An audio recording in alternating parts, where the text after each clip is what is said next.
Hi guys, today we'll talk about how can you turn off anti-stress notifications on your Glassdoor app. We'll go to figure out the solution or know how you can do that in your app. So all you have to do, just go down, click here on profile down here.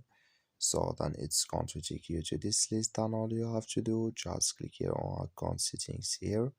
So then you come to this list, just click here on push and email notifications. So then you go down, click here on edit email settings here. Then you just switch into open video here. So then all you have to do now when it's going to open video.